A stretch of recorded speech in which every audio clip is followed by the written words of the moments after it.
Welcome to Coleman Report Live. I'm Bob Coleman, and we're talking Main Street and the small business lenders who help it grow. Lance Sexton, thank you for joining us as always. And our special guest, Hector Barreto, former administrator of SBA under Bush. You were there, 8 years, Hector?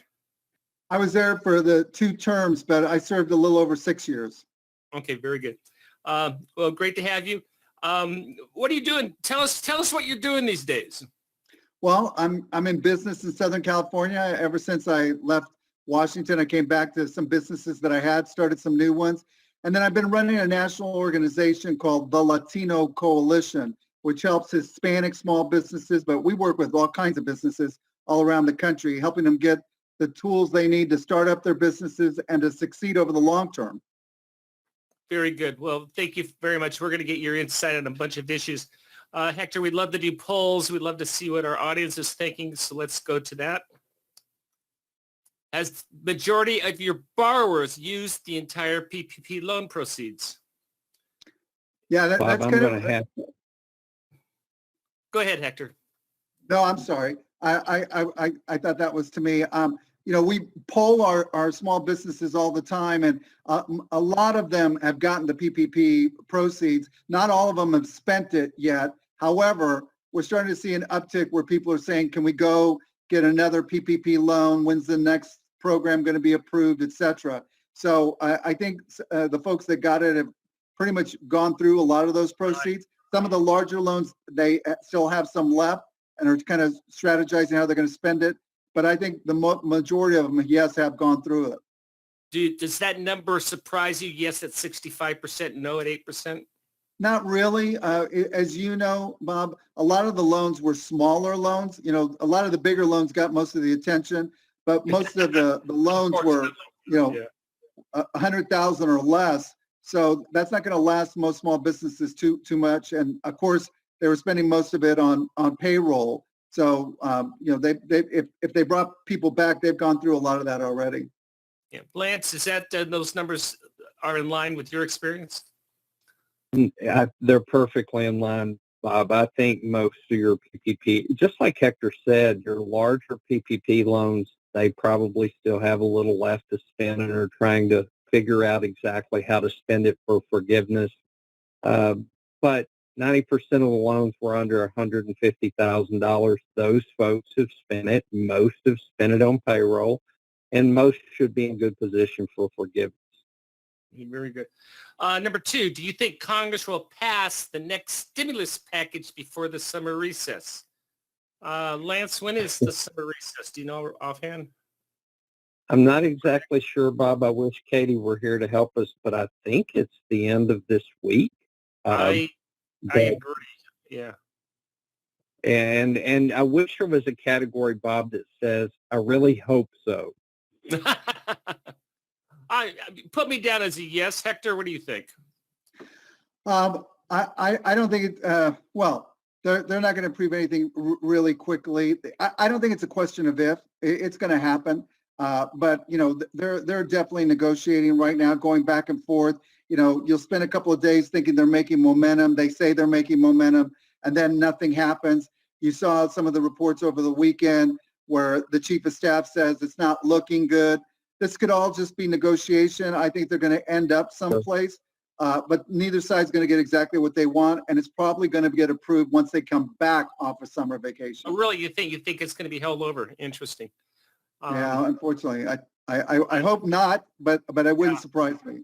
Yeah, I hope. Well, go ahead, Lance. The one thing I read about today, Bob, is PPP's not part of the big issue where they're going back and forth. There's still consensus about support for PPP, support for simplifying forgiveness. There's consensus for that. They're arguing over the federal unemployment boost is what I can see, or the $600 extra in federal unemployment. Some people want it to be 200, some people want it to be 70% of pre-unemployment earnings, and a lot of Democrats want it to still be $600. Yeah, I don't see seeing Congress going home for the recess and holding their town meetings and talking with their constituents and start getting beat up on, hey, how come you're not helping me out? So The thing I wish they could do, Bob, is carve out the PPP part, carve out the stimulus check part, and go ahead and negotiate the unemployment portion, on their own time frame, but get the parts that really need to be taken care of. Yeah, and Hector, you're absolutely right. Neither side's going to get what they want. That's what Washington is, give and take. One more question, and that is your 7A pipeline, in terms of deals from your marketing, is your pipeline increasing? Is it decreasing, or is it about the same? On my side, go ahead, Lance. I was just going to say there's been good activity on the 7A side over the past couple of weeks, Bob. Yeah, 49% are increasing. Hector, what's your experience? Yeah, I just, again, anecdotally from our members, and we have members all across the United States. These are small businesses. It's starting to increase. I mean, they're really trying to see what other tools in the toolkit they're going to be with PPP. Is idle still a possibility for them? There's questions about, can they go back for a second bite at the apple? And that's not totally clear, but they're starting to move over to the 7A program, which is good. And they're looking to see if there are going to be some enhancements in the 7A program, more money, more flexibility, allowing newer businesses to really get access to those funds. So I think you're just going to, as we move through this, response phase, and the disaster programs are pretty much done, I think you're going to see a lot more interest and necessity in the 7A pipeline. So I think that's just only going to increase going forward. Hector, we'd like to put things in context for the industry, and I'd like your feedback. And what is your perspective of where we are today versus the Great Recession in 2008, 2009? Well, I just think that this is a much broader, downturn. I think it's going to last longer. And having said that, the financial downturn at the end of 2008 was very severe, and you saw some of those ramifications lasting for years. And some of it just is, I hate to say it, but just psychology. Where people just don't feel things are going to get better quickly, so they make different decisions. They're not expanding. They're not keeping employees. They're not doing the same things that they were doing before. And so you're going to see that this time around, because until we really get a cure that's, covers everybody, especially in this country, you can't go back to any kind of new normal. And unfortunately, and we were talking about this before we started, there are a lot of businesses that are not going to make it. They were hanging on before the downturn, and now after the downturn, and after they've gone through their disaster proceeds, they're really having a struggle, especially in certain industries. And you've heard numbers which are really scary, and I hope that this doesn't come true, that we could lose as many as 25% of our small businesses. That'd be like 7 to 8 million companies. So we're tracking this, we're monitoring this. This is a very critical time. We're not going to, turn on a switch and go back to normal. And this is something that's affecting everybody, not just in this country, but around the world. Hector, I'd like your response on my take on this. My take on this is, during the recession, Congress and the administration chose to bail out Wall Street, General Motors, AIG, et cetera. This time around, the powers that be have chosen to bail out Main Street by giving the money directly to Main Street. I have no idea which approach is better. I'm not going to put you on the spot for that one. But how do you see, are you shocked at the dynamic of how willing Congress is willing to go into the deficit and the support of the administration for where we are today? Well, I think it was very necessary. I think that, they took a sober view of what was happening and how long it was going to last, and they needed to flood the zone, and they've done that on a couple of different occasions. That's going to start ending, because there's, we're deficit spending. We all know that, and there's only a certain amount of that we can do. So I think that this next stimulus program is one of the last ones we're going to see for a while. That doesn't mean that they can't do other things that are targeted. I'm glad that they did it. a lot of small businesses said, look, we're grateful for the PPP program, but, we have other needs and, We need we're sales. affected. We need people to walk into our restaurant. Yeah. Right. So, the PPP program, even though that did help small businesses, Congress was very clear about saying this is for the employees. This is for keeping people on payroll. We don't want everybody going to the unemployment lines. And so, it was good and it was necessary. But, small businesses also, need a lot of help. And they definitely do. Go ahead, Lance. Well, I think that the big difference this time, and Hector made it perfectly clear, small businesses needed more than just some capital to help them. And the PPP program did a great thing. It helped keep unemployment from just exploding, and it kept people employed with paychecks. I had a big discussion with a friend of mine about the stimulus checks, and we were talking about what impact that has. Well, the impact is the person who gets the stimulus check can walk into a small business and make a purchase, which also helps keep people employed. So, and even the unemployment, I'm not a huge fan of the $600 boost to unemployment, but same thing. The money they receive, they go spend in a grocery store, a furniture store, your local Walmart. But they're going to spend that money, and that money is going to support the people who are employed at those businesses. Hector, tell us more about what your organization does and how you help Hispanic small business. Sure. The name of the organization is called the Latino Coalition. It's been around for 25 years. We primarily started off as a membership and advocacy group, but over the years, we've been providing tools, access to capital, capacity building, access to more contracts, strategies to control costs. We've done a number of, large events, primarily in Washington, D.C. with elected officials, both sides of the aisle.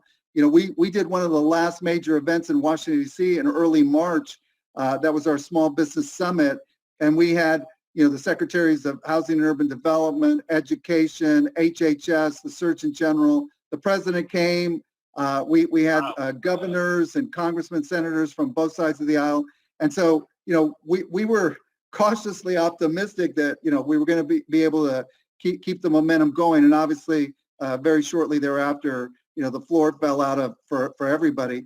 We're really focused right now on technology, and we have a procurement portal, which we call TLC Matchpoint. Yeah, tell us about that.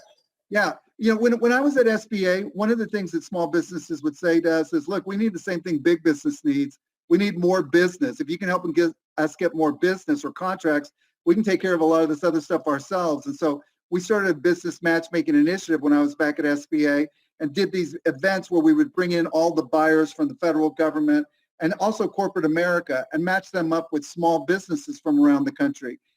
During my tenure, we did about 50,000 of those appointments face-to-face, and that led to about $6 billion worth of verifiable contracts.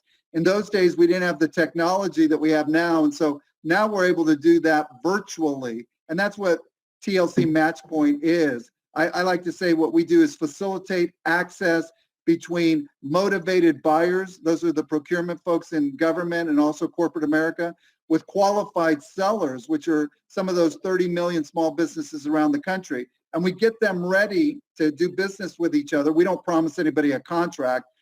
As you know, the federal government has to buy 23% of everything from small business. That's about $100 billion a year up for grabs.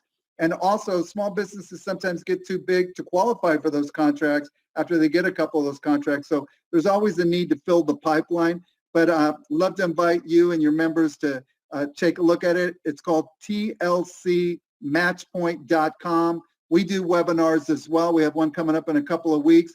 And there's no cost involved, and any small business can participate. You don't have to be a Latino business to do it. So we're excited about that. We think that's one of the ways that we're reinventing ourselves and giving small businesses different strategies, because they really need that. If they can't do business the way they were doing business before, what's next? And we think this is one of those tools. Well, I think that's great, Hector. You and I can both cite studies that a lot of small businesses are started by first-generation immigrants. So, they may have a specific skill set of how to make something cool in a restaurant, but not necessarily the skill set of how to set up your accounting programs and how to plan for change. Yeah. Out of curiosity, what percentage of your members are women-owned businesses? I'm just curious. Yeah, a lot of them. I would say somewhere between 35 and 40%. And Really? Wow. an interesting thing, Bob, is that the fastest growing segment of small business in the United States are Hispanic women. They're starting businesses 5 times faster than any other group. And then I want to remind you what the numbers are.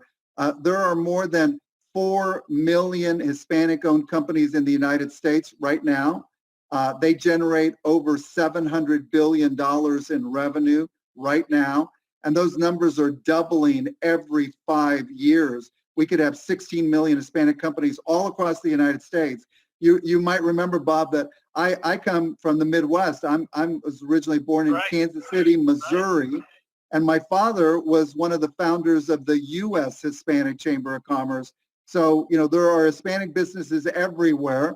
And we want to make sure that we continue providing an environment for them, not only to start, but to grow over the long term when they really start making contributions to our economy. That's awesome. You mentioned you did webinars. What type of topics do you offer? Yeah. Lately, it's been a lot about, this procurement portal and how people can access it. But recently we had the president of SCORE. She's been a great friend and partner to us, giving some tips and letting people know how they can access all kinds of tools online and counseling. You know this, Bob. Small businesses that start in the United States, this is before the pandemic, something in around 40% of them fail in the first 5 years simply because they just don't know something they don't know. And we want to try to keep those businesses going, surround them with the tools that they need to succeed. As I said, the other areas, and I've always been asked this, what do small businesses need? I always say they need the 4 C's. They need capital first, they need capacity, they need contracts, and they need abilities to save on their costs. And if you can help them to do that, their chances of succeeding in the long run grow exponentially. So we're focused like a laser beam on those topics. Very good.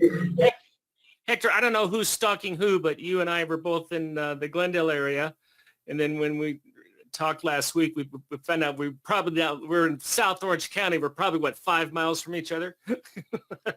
Probably. Where are we going next, Bob? Talk to the wife. Well, very good.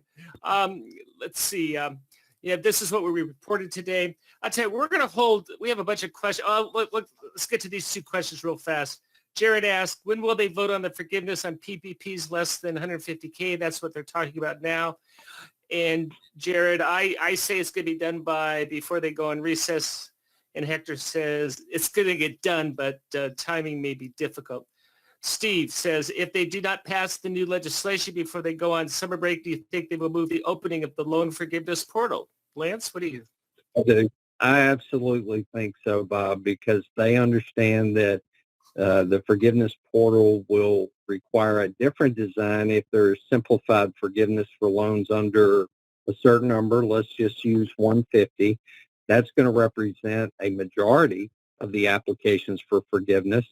So it's hard for me to believe they're going to open the portal up with a big piece setting out there. So hopefully what we'll see is Congress figure out a way to get that part of it passed prior to the end of the week. Hector, you and I were talking about change, and I always love the Mark Cuban line. He says, you will not be an adult in the world that you grew up as a child, and you're not going to like it. I tend to go one step further, says you're not going to have a career that looks like something when you first started with your institution. So, I mean, with what you're doing with your Hispanic, with all small business, in terms of helping them adapt to change is great. We're going to do a webinar on Wednesday on construction lending, as well as the new COVID guidelines that SBA wants in your credit memos. Hector, thank you very much. Any last thoughts you want to leave us? Thank you, Bob, and thank you, Lance. I appreciate everything you guys are doing to educate partners and people that are committed to the small business community. Look, we can never let our small business community fail I wrote a book about this once called The Engine of America, because we all know that those 30 million small businesses represent more than 50% of our gross national product. It's the place that most of our innovation comes from. It's the place that jobs of the future come from. It's what makes us the most competitive economy in the world to this date. And so that's always been our secret weapon. I learned that a long, long time ago, but it's just reinforced over the years. And so God bless you all for everything that you're doing to help small business. Well, I look and forward vice to, versa. Thank you for what you're doing as well. That's very important. thanks, guys. Take care. Thank you for- Absolutely. Thank you for joining us today for Coleman Report Live and for supporting America's Main Street, one entrepreneur at a time.